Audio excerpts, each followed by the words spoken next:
Ministrs Artis Pabriks. Acting Prime Minister of Latvia, Defense Minister Artis Pabriks.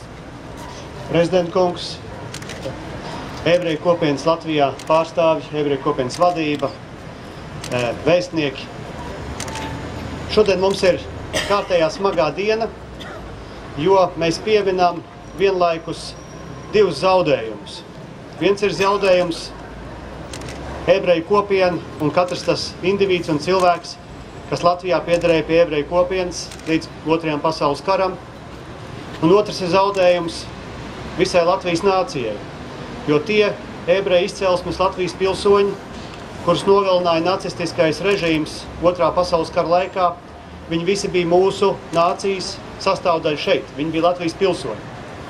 Un man dažreiz nāk prātā doma par to, kāda būtu izskatījusies Latvija, ja šie cilvēki, šie indivīdi, šīs ģimenes būtu dzīvojuši, būtu turpinājuši dot savu devumu gan sev, gan Latvijas valstī, gan ekonomiskā, gan kultūras, gan politiskā plāksnē.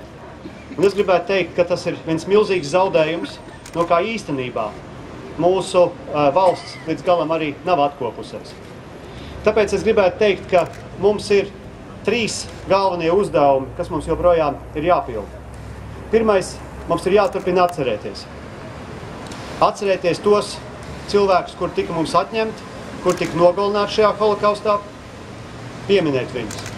Otrais uzdevums ir saprast, kāpēc tas tā ir noticis, kā tas gadījās, ka pastāv situācija vēsturē, kur pret cilvēkiem spēj tādā veidā vērsties, un kad ir pietiekami daudz ne tikai izpildītāju, bet ir pietiekami daudz tādu, kas nespēj palīdzēt šiem cilvēkiem vai vienkārši noskatās.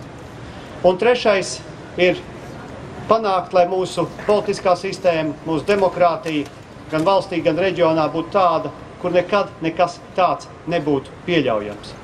Un šajā ziņā es gribētu teikt, ka demokrātiskai valstī, kāda mums ir jādod ne tikai tiesības un brīvības, brīvi paust savu viedokli, dažreiz varbūt arī radikālu viedokli, bet viņai ir jābūt tiesībām aizstāvēties pret šādiem radikāliem viedokļiem. Jo citādā veidā jau mēs nevaram šīs brīvības aizstāvēt. Un tas ir tas veids, kādā nacisms arī Vācijā reiz nāca pie varas, jo Vācija, izveidojot savu demokrātisku sistēmu, nespēja aizstāvēties pret tiem cilvēkiem, kam ne demokrātija, ne cilvēktiesības neko nenozīmē.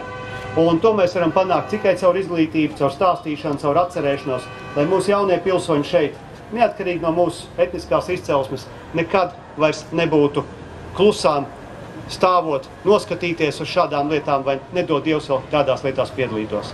Ja drīkst, es pateikšu arī pāris vārdus angliski. Mr. President, Latvian Jewish community, leadership of Jewish community, ambassadors, I think we have three major duties today while we mourn the victims of Jewish nation and at the same time also of the Latvian nation, because these people are part of the Latvian nation. I think the one duty is to remember and not to forget.